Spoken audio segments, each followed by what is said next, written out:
ان کو آگے رکھتے ہیں ہر معاملے میں، تو ہمارے لیے کچھ بھی نہیں کرتے ہیں، بلکہ اگر کوئی لیڈر کھڑا ہوتا ہے تو کھڑا بھی نہیں ہونے دیتے ہیں۔ تو لیڈر ایسے لوگوں کو منتخب کرے جو اپنی ذاتی مفاد سے اٹھ کر عوامی سطح پر کام کرے، کیونکہ اپنی ذاتی مفاد سے ہٹ کر خدمت خلق کرنا یہ ایک نہ ختم ہونے والا صدقہ جاریہ ہے۔ لیکن جو شخص لیڈر بنتا ہے اس کے دل و دماغ بھی اس طریقے سے نہیں ہو رہے ہیں۔ کیوں؟ کیونکہ اس کے اندر دینداری نہیں ہے، اور جب تک دینداری نہیں ہوگی تب تک کوئی صحیح لیڈر بن ہی نہیں سکتا ہے، وہ کہیں بھی بھٹک سکتا ہے۔ یہ دنیا کہیں بھی کسی کو بھی بھٹکا سکتی ہے۔ اللہ تبارک و تعالیٰ نے کہا اِنَّهُ لِحُبِّ الْخَيْرِ لَشَدِيدٌ، کہ انسان مال کی محبت میں بہت سخت ہے۔ جب لیڈر بنے گا، جب اس کے ہاتھ میں مال آئے گا، وہ سمجھ نہیں پائے گا کہ اس کو ہم کہاں استعمال کریں، اور کیا میرے لیے اس کا استعمال کرنا صحیح ہے یا صحیح نہیں ہے۔ جہاں ضرورت نہیں ہے وہاں بھی وہ خرچ کرے گا، اپنی ذاتی مفاد پر اس کو خرچ کرے گا۔ جب لوگوں کو پتہ چلے گا اس کو طعن و تشنیع کریں گے، جتنا اس کے پاس مال آئے گا اس کو دبا کر کے وہ بیٹھ جائے گا، اور ایسے ہی ہوتے رہا ہے۔ تو ہمارے لیڈر کے اندر جب تک اللہ اور رسول سے ملنے کا کوئی خوف یا شوق نہ ہو، تب تک وہ ہمارے لیے مکمل لیڈر کبھی بن ہی نہیں سکتے ہیں۔ لیکن ہم جن کو لیڈر بناتے ہیں ویسے ہی لوگ ہوتے ہیں جن کے اندر خدا اور رسول کا خوف ہو، ہم اس کو لیڈر بناتے ہی نہیں ہیں۔ ہم یہ سمجھتے ہیں کہ یہ دنیا کے بارے میں کیا جانے گا۔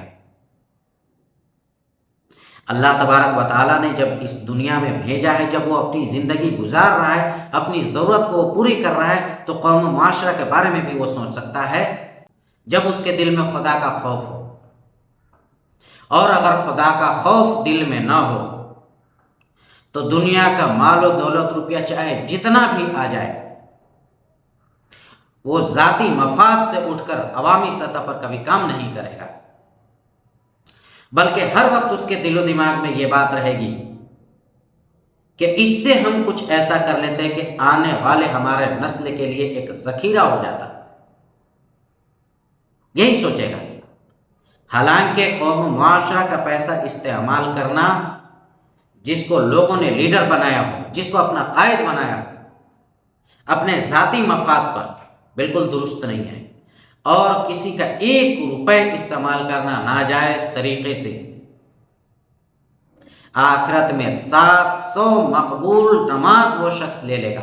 پتہ نہیں پوری زندگی میں 700 مقبول نماز ہوا بھی ہے یا نہیں ہوا، کیونکہ نماز آج ہم پڑھتے ہیں تو نماز کس طریقے سے پڑھ رہے ہیں یہ بتانے کی ضرورت نہیں ہے۔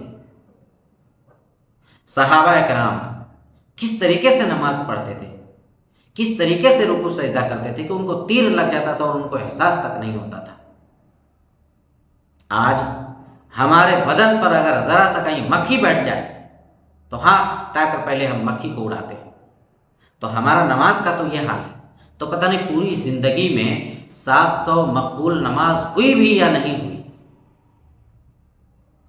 آج بہت سارے مسلمان ایسے ہیں اونچے عہدے پر، کوئی ودھائک ہے، کوئی منتری ہے، کوئی کلیکٹر ہے، اور وہ اپنے قوم و معاشرہ کے لیے کر سکتے، اپنے ملک کے لیے کچھ بہتری اور اچھائی کر سکتے، لیکن کیا کسی نے کیا؟ نہیں کیا۔ کیونکہ ان کو پتہ ہی نہیں ہے کہ اگر ہم اپنی ذاتی مفاد سے اٹھ کر کوئی کام کر رہے ہیں تو ہمارے قوم و معاشرہ کے لیے ایک بہترین کام ہوگا، اور یہ ہمارے لیے نہ ختم ہونے والا صدقہ جاریہ ہوگا۔ آج ہمارے بچوں کے پڑھنے کے لیے کوئی منظم صحیح سے ادارہ نہیں ہے جس میں اعلیٰ ترین علم دیا جاتا ہو، اور جب میں علم کی بات کر رہا ہوں تو دونوں علم کی بات کر رہا ہوں۔ موجودہ دور میں جس طریقے سے علم دین کی ضرورت ہے، علم دنیا کی بھی اتنی ہی ضرورت ہے۔ کیونکہ ایک علم موجودہ دور میں کافی نہیں ہوگا۔ ایک غریب شخص جو مزدوری کرتا ہے، جو رکشہ چلاتا ہے، جو آٹو چلاتا ہے، یا جس کا چھوٹا موٹا دکان ہو، مڈل کلاس کا انسان، جس کی آمدنی مہینے کی 12 سے 15 ہزار یا 20 ہی ہزار ہو،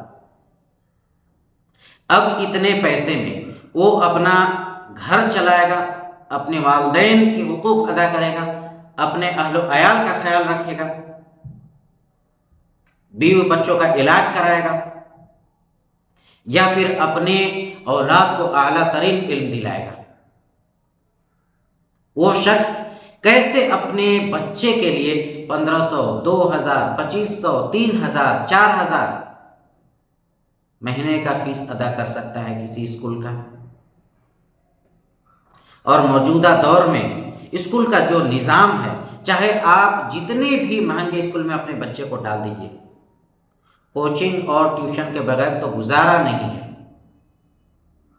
بچے کو ٹیوشن دلانا ہی دلانا ہے، تو اگر ایک بچے کی پڑھائی کے پیچھے اگر 5000 یا 6000 بھی خرچ ہو جاتا ہے، تو پھر وہ شخص اپنا گھر کیسے چلائے گا، یا پھر دوسرے بچے کو وہ تعلیم کیسے دلائے گا؟ اگرچہ اس کے 2 ہی بچے، کیا وہ اعلیٰ تعلیم دلا سکتا ہے؟ نہیں دلا سکتا ہے۔ تو پھر اس کا نتیجہ کیا ہوگا کہ اس کے والد جو کام کرتے تھے وہی کام وہ کرے گا۔ جب وہ اعلیٰ تعلیم حاصل کیا ہی نہیں تو لوگ اس کی نہ قدر کریں گے، نہ اہمیت دیں گے،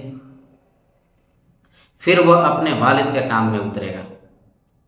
پھر اس کے بچے آئیں گے، اس کی بھی آمدنی تقریباً اسی طریقے سے، موجودہ دور میں ہر چیز مہنگا ہو رہا ہے۔ پھر اس کے بچے، پھر اس کے بچے، پھر اس کے بچے، یہ ایک سلسلہ، ایک سیڑھی ہے، غربت در غربت۔ ہمارے ملک میں 2 طرح کے لوگ ہو گئے، امیر جو مالدار ہیں وہ زمین سے اوپر آ گئے، اور غریب وہ زمین کے بالکل اندر چلے گئے۔ جو اوپر ہیں انہیں دکھائی ہی نہیں دے رہا ہے کہ نیچے بھی کوئی ہے، مجھے اس کو پکڑ کر اٹھانا ہے۔ اسلام نے برابری کی تعلیم دیا ہے۔ آج ہر اونچے بلڈنگ کے نیچے ایک جھونپڑا بھی ہوتا ہے۔ کیا اس کا خیال ہمیں نہیں کرنا چاہیے؟ اس کا خیال کون کرے گا؟ ہمارے گھروں میں نہ جانے کتنا کھانا پھینکا جاتا ہے، لیکن بغل میں پڑوسی کو کھانے کے لیے سامان موجود نہیں ہے، نہ ہمیں اس کی فکر ہوتی ہے، نہ ہم اس کی تحقیق کرتے ہیں۔ ہمیں فکر کرنے کی ضرورت نہیں ہے، ہمیں تحقیق کرنے کی ضرورت نہیں ہے، ہم ایسے ان کے لیے انتظام کر دیں کہ وہ غربت سے نکل جائیں۔ اور وہ کیا ہو سکتا ہے؟ ان کے اولادوں کو اعلیٰ تعلیم، تو ہم پورے ملک بھر میں ایسے منظم ادارے، انسٹیٹیوٹ، کالج وغیرہ قائم کریں، مدرسے وغیرہ قائم